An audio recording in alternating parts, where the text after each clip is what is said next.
I was even going back to that mindset, like I was very like, let's go make it happen. Let's go. Right. Let's do it. We're going to keep going.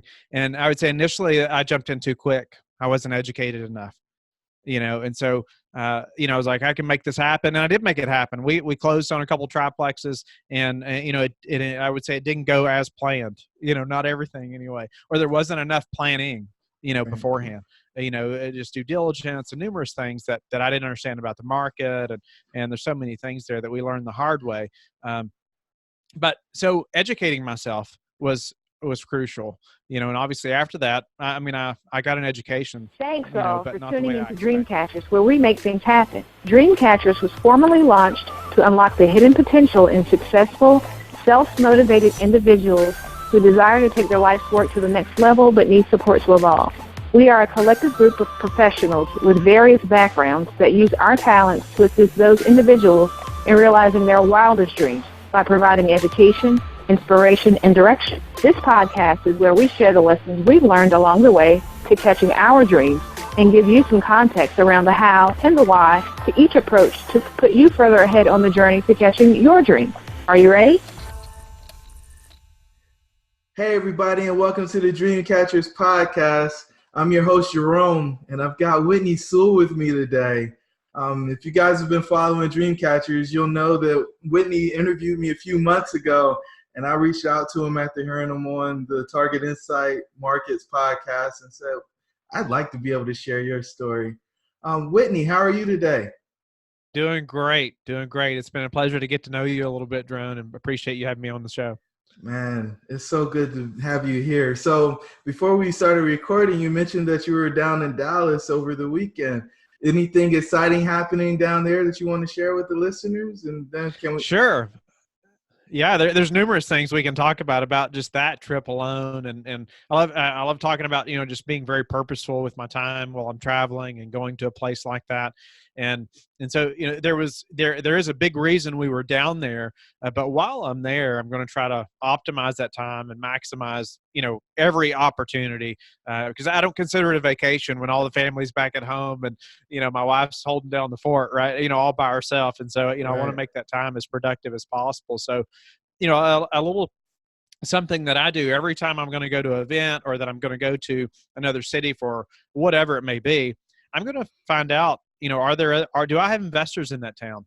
And can I meet with them while I'm there? I'm going to reach out ahead of time, a week or so ahead, and say, hey, I'm going to be in the area. Would love to have dinner with you, because it's too often that we don't have that face-to-face time with investors, and they don't get to know us on a personal level, and us them as well. And so that's a big thing I'm going to try to do while I'm traveling.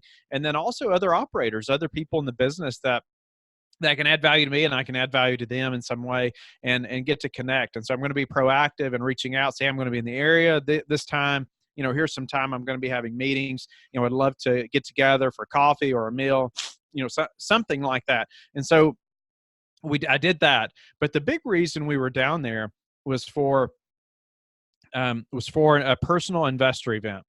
And so we closed on 180 units about 3 months ago, and we had not all the investors by far, but a big chunk of them were concentrated in Dallas. Okay. And so we got together with them and had a meal, and actually one of the investors hosted it at their house, which was really cool. So, we get all of them together, and we actually gave them their first distribution in person, No and way. yeah. So it was really good. It allowed them to ask questions about us and about the business and where we're going, about the market, the property, us to talk about the good and the bad and the ugly and the, everything about the property, what's happening and what all's going on. So it was really good. I was just impressed at just good feedback, and just they all really enjoyed it. And so that was the big reason we were there. We also toured about 700 other units in the area that we're a part of or partnered on, and so it was just a good trip. Very busy, lots of meetings, meeting lots of people. Oh, and Right. another tip about that, it's purposeful about scheduling interactions with all these people that I want to meet while I'm there. But then, if I had a little extra time, like Sunday afternoon, so I just put a post in my group and maybe a personal page, and also like a group that's local to that area, and just say, hey, I'm going to be in the area. Would you like to meet? and then numerous people, reach out and say, hey, I'd love to meet, love to get together. And so as many as I can, I'll just try to meet. Nice, nice. So, we didn't really go through reading the bio for Whitney, but he leads LifeBridge Capital, and they do multifamily syndications. And so, as you can tell from the story that Whitney just shared, they just bought, close to a 200 unit deal. And the cool thing about syndication is, and I don't know if it's cool or not, but you're able to raise money without actually meeting the folks. And so Whitney, actually, after I did his podcast, he sent me a handwritten postcard. And he just puts that personal touch on everything he does. And so I think that piece of it is really a differentiator for Whitney compared to a lot of the other folks that we do. So Whitney, would you be willing to talk a little bit more of how you got to the place where you're leading LifeBridge Capital and maybe the mission? And hopefully we can talk a little bit about the adoption things that you guys are doing as well. Sure. So, I wasn't raised in a real estate family, or investing, or entrepreneurial family. And there's a couple other entrepreneurs in the family now, but, not growing up. And I was in the military and spent a year in Iraq, come home. And that was all of 2005. I come home trying to figure out what in the world am I going to do? What am I qualified to do? All I know is just the military time. And then so come back and it was, it was easy to get into law enforcement. I always thought about being a police officer, and I got hired with Kentucky State Police. There was 1,200 applicants for 5 positions. Fortunately, I was able to get one of those, and Lord really, I'm sure, did some work there. But thankful to have gotten hired, and then a couple years into that, or a little less, we got married, and it hit me then. It was a lot of fun. I enjoyed working the road. I enjoyed the structure, the uniform, all that, and however, I could see quickly that it wasn't what was going to be best for my family, my new bride, and for the future. And it was going to be hard to survive on, $30,000 to $35,000 a year forever, and with pretty much no room for advancement. So it put me on a search of how am I going to supplement my income? That was my thought process at the time. What am I going to do to increase my income? Well, then in came real estate. So, learned about, or I tried to educate myself some, but I didn't educate myself near enough, but bought, a couple triplexes, jumped right in and tried to, just making it happen, and made a lot of mistakes, learned a lot the hard way, of course, but has been valuable, going forward. But, at the time though, that's all I could see was, small multis or single family homes. I had no idea that, this other business was out there, called real estate syndication. And I mean, at that time, syndication wasn't even a thing, but it wasn't, it just wasn't in my mind that I could ever, even think about purchasing a property that was millions of dollars or 100 units or anything like that. It just wasn't even in my, it wouldn't even enter. If somebody said that, I said, oh, you're crazy.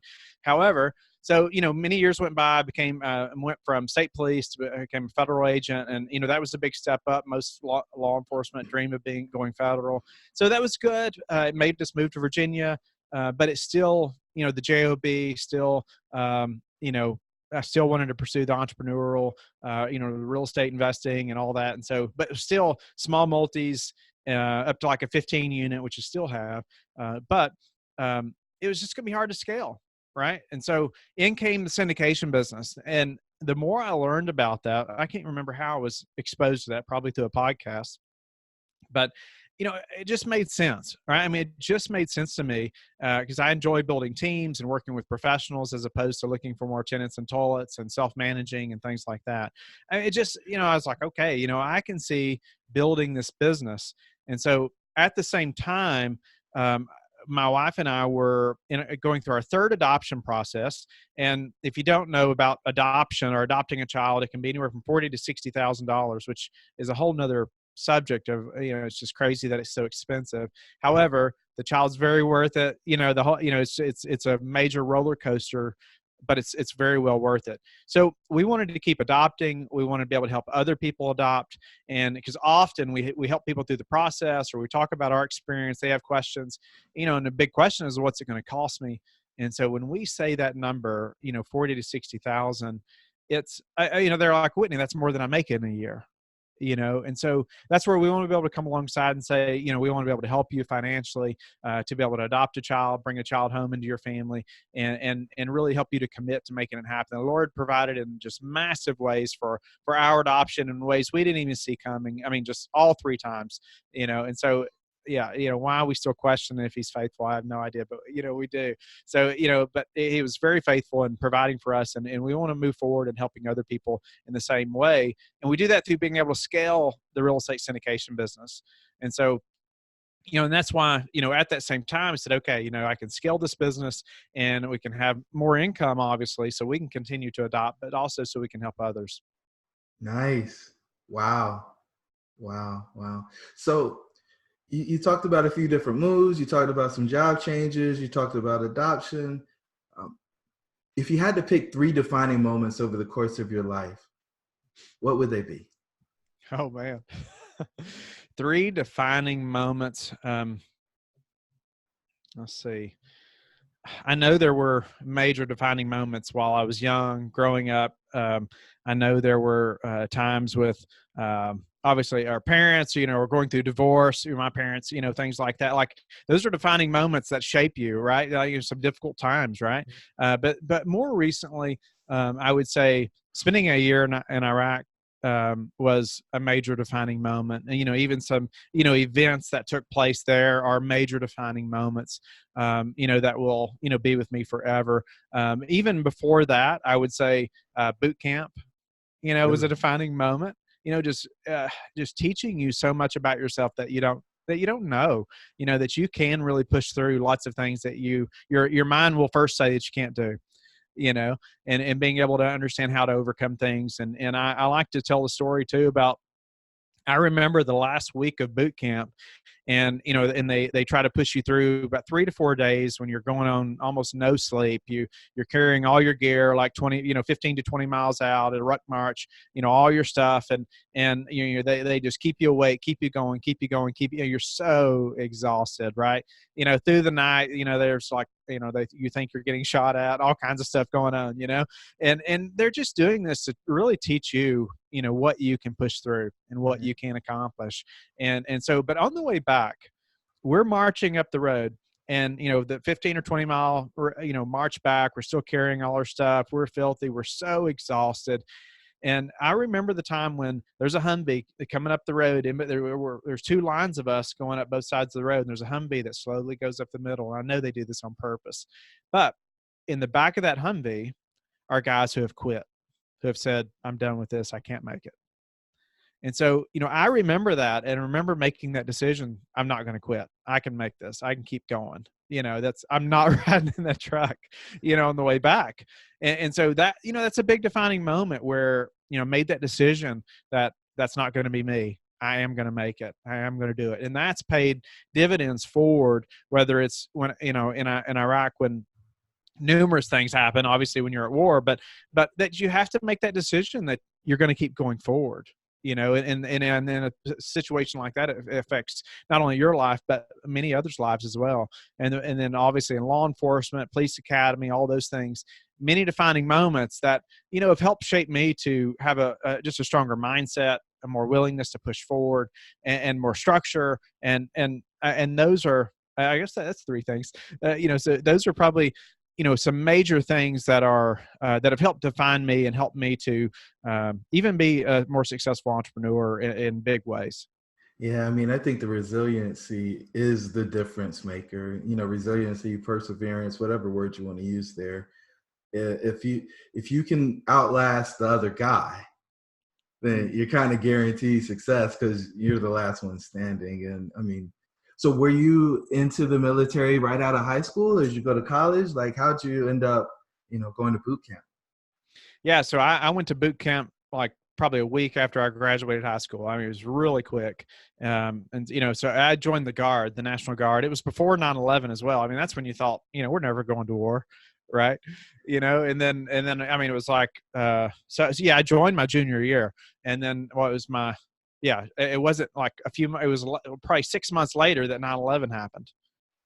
Wow. So So anyway, so then it's like, okay, well, you know, something's probably fixing to happen here. But you always felt like that, you know, the National Guard only stayed in the States. Well, obviously we all know that's not the case now, but it was, you know, during that time that, you know, that happened, and it's like, okay, a big defining moment. I'm fixing to have to go to war, you know, and this fixing to have to put this training to work. And it's very important, you know, to think about how you were trained and that you understand, yeah, that, you know, I can keep pushing forward. And, you know, how many times are you going to, you know, even though I get kicked in the face, I still got to go forward. Keep going. I don't know. I watch Finding Nemo with my kids from every now and again, and Dory just tells you to keep swimming. And I mean, it's such a great life lesson. Yeah. Such a great life lesson. So you've been doing the entrepreneurial thing for a while now. Help out the newbies. What are the 3 biggest lessons you've learned so far? Entrepreneurial lessons. Yeah. So, you know, I was very, even going back to that mindset, like I was very like, let's go make it happen. Let's go. Right. You know, let's do it. We're going to keep going. And I would say initially I jumped in too quick. I wasn't educated enough, you know? And so, you know, I was like, I can make this happen. And I did make it happen. We closed on a couple triplexes, and you know, I would say it didn't go as planned, you know, not everything anyway, or there wasn't enough planning, you know, beforehand, you know, just due diligence and numerous things that I didn't understand about the market. And there's so many things there that we learned the hard way. But so educating myself was crucial, you know, and obviously after that, I mean, I got an education, you know, but not the way I expected. And so that, you know, that was a big lesson for me, is like really educating myself. But then, you know, the opposite of that is people, you know, getting analysis paralysis and all those things that like, well, have I educated myself enough? Do I know enough? Eventually, yes, you got to move forward and, you know, pull the trigger and make it happen. But you got to understand those things. You got to, you know, there's numerous books that you can read. There's numerous people to talk to, all those things, but to make it happen. But you got to educate yourself so you know, and actually having a mentor. I would say that's one big lesson, is I didn't have a good mentor at that time. I didn't know anybody in the market, you know, that we were moving to, and that I, you know, bought these units in. You know, I should have been networking there. I should have been meeting people there, you know, before we ever, you know, put an offer on something there, you know, and just had a better understanding of that market. And so a couple lessons, obviously, there is educating, understanding the market, and networking there before I ever, you know, put offers on property there, just to have a better understanding of where I'm buying, what I'm buying, and then understanding the process of proper due diligence. Wow. So I just want to make, it sounds like you got an education without buying an educational program. At that time, and I also learned the importance of having a good mentor, you know, which I have one now, and it's been instrumental, you know, and I would encourage everybody to have some kind of mentor, whether it's paid or whether it's not, one way or another. You need somebody that's been there and done that, and it's going to help you to be so much more successful and get there faster. What are you seeing your mentor doing the most for you? Like what is the shift that the mentor has created for you? I would say that there's a few things that were like laid out, like, here's some things you need to think about. You know, here's some ways that, you know, specifically with me now, even some of the early on, like branding stuff, you know, or thinking about just business things, especially in the syndication business that, you know, I didn't know, wasn't aware of, coming from thinking about small multifamily or single family. You know, there was some big differences there that I could learn instantly from his experience, which was crucial.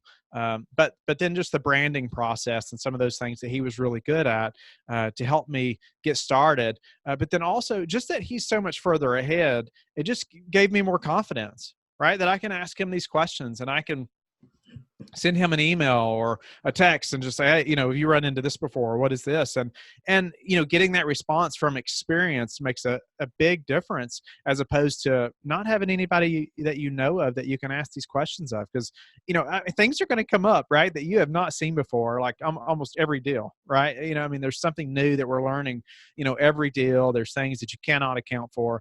But somebody like this has most likely been in that situation before. And that's crucial. But that was it. You know, having somebody that you can ask these questions of, that's been there and done it. Hey guys, back in 2016, me and the team decided to formalize Dreamcatchers as an organization who can help people achieve their wildest dreams. If this is you, please visit our website at dreamshouldbereal.com in order to find out the details of our services and how we can help you become a Dreamcatcher. Talk to you soon. Yeah. And so it's interesting you said paid or unpaid. I think you get a better response, a more thoughtful response when it is paid, right? I mean, when you're doing multi-million dollar deals, you want somebody that has a vested interest and not, your buddy who you just reach out to and hope they get opportunity to get back to you. Do you For have an sure. opinion on that, or? I do, and I get questions every week about coaching programs. I mean, I know most of these guys now that have big coaching programs, that everybody listening would probably know of, and so I've gotten to know them personally. But then also, I talk to so many people that are in all these coaching programs, and I'll say, "What's your experience been?" What have you learned, and how are you moving forward? And so, I would say it's so personal as far as do you know an operator that you could even start working for?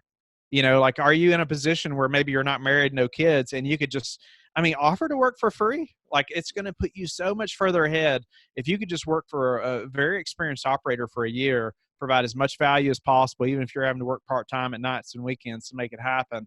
You are going to be so much further ahead and just giving your time and then, them taking you under their wing. And so maybe in a position like that, you're not having to pay for a mentorship, just by handing them a big check initially, but you're paying with your time, and you're not going to be able to add much value initially. So, don't expect much, but hopefully you're building that relationship. So eventually they do kind of have a vested interest in you, because you've been helping them and you've built a relationship. But outside of that, yes, a paid mentorship is a great way to get started, because then they do have a vested interest in you, or you've paid them for their time, and they want to help you. They want to see you succeed. They want to have successful students most of the time, but not all programs are equal. I would just say do your due diligence. Not all coaches are equal. I'll quickly say, I like to find people. When I was looking for a mentor, I wanted somebody that was in the business now. I wanted somebody that I could talk to personally. Okay, not like a team of coaches. I know just my preference. Not that so there's not some good ones of those.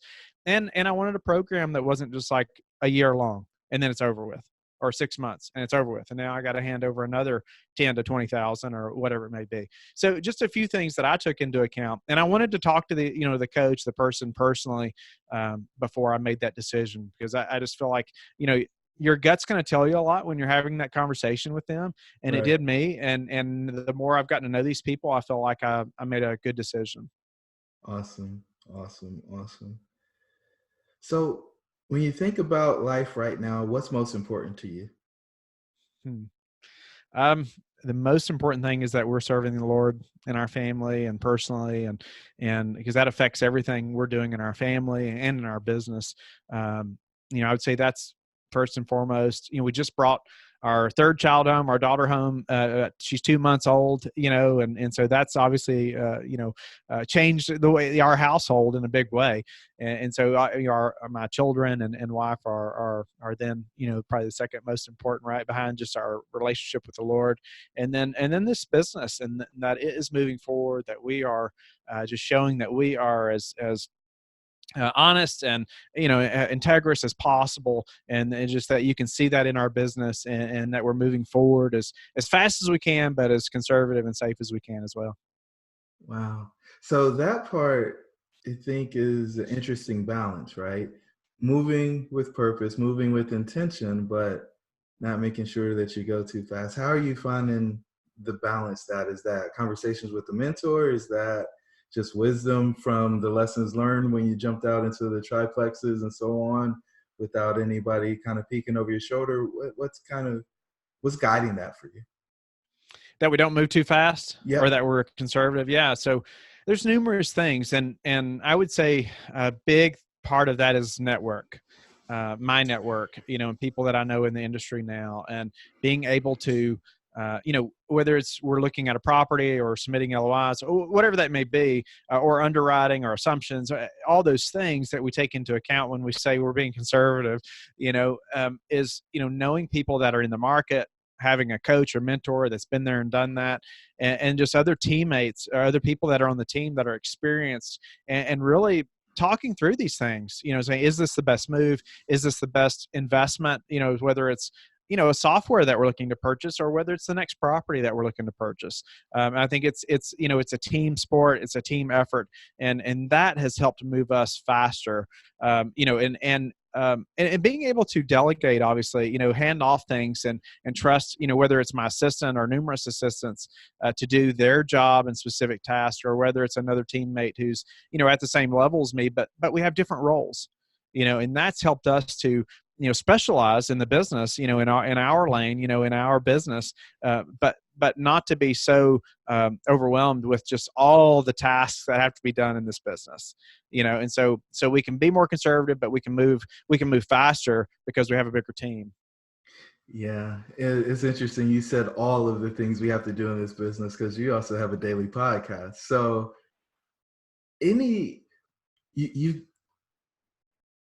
I'm going to ask you to dive deep on the tactics here, right? Because you have to have systems in place for your business to work.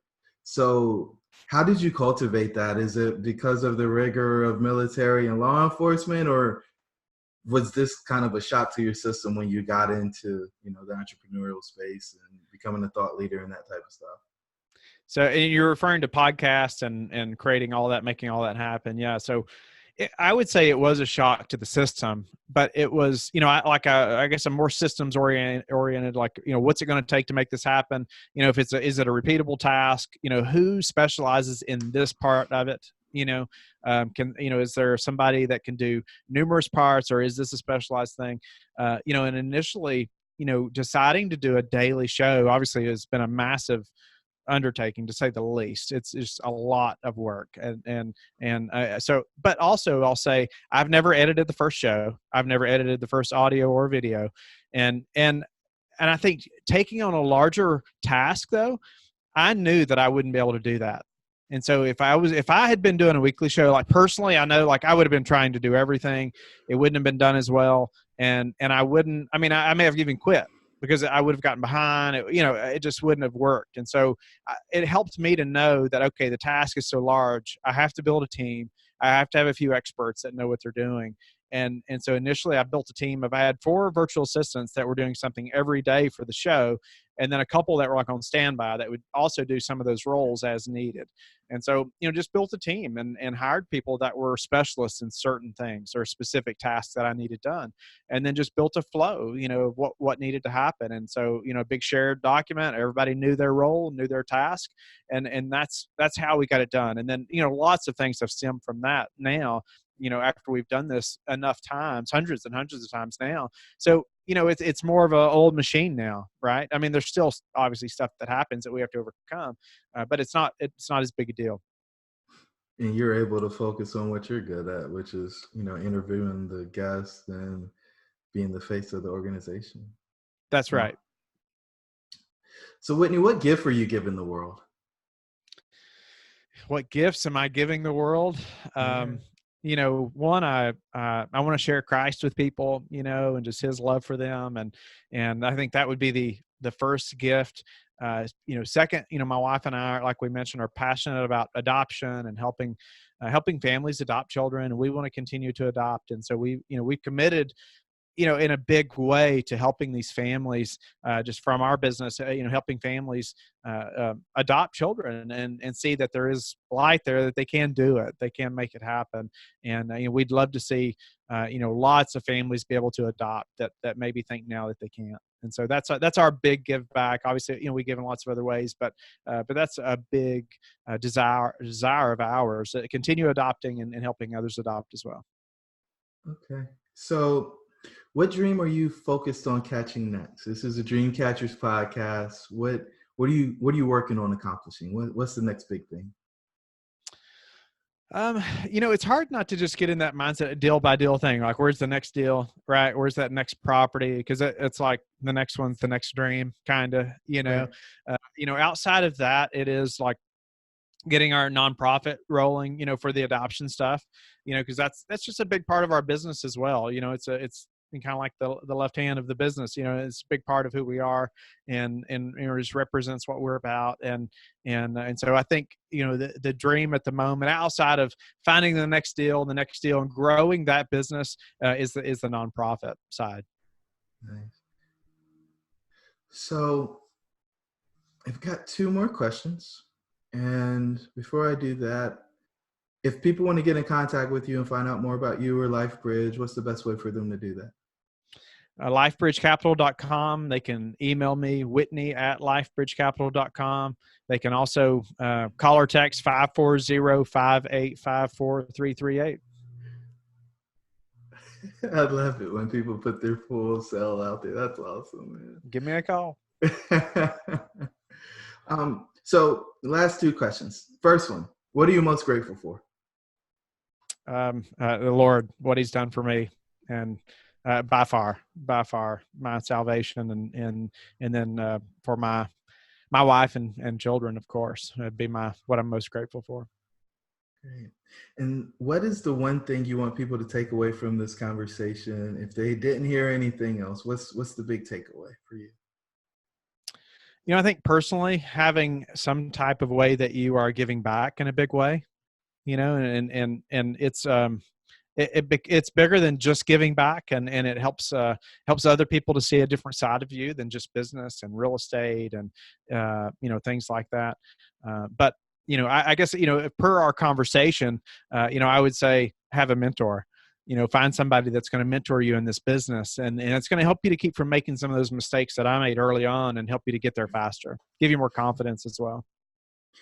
And so you're going to make me ask another question, which I'm not supposed to, but I'm going to anyway. So do you feel like people actually save any money when they don't pay for like the education or the mentoring up front? Absolutely not.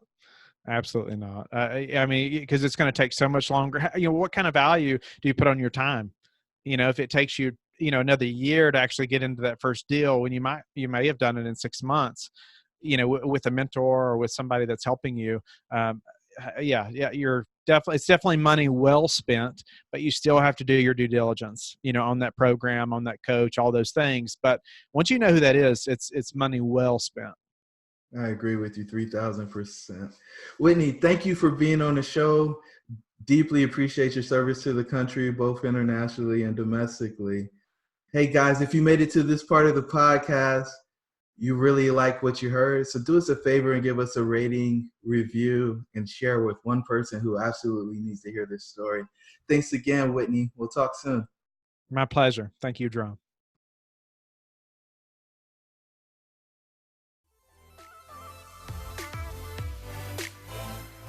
If you want to learn more about Dreamcatchers, please visit the website at dreamshouldbereal.com.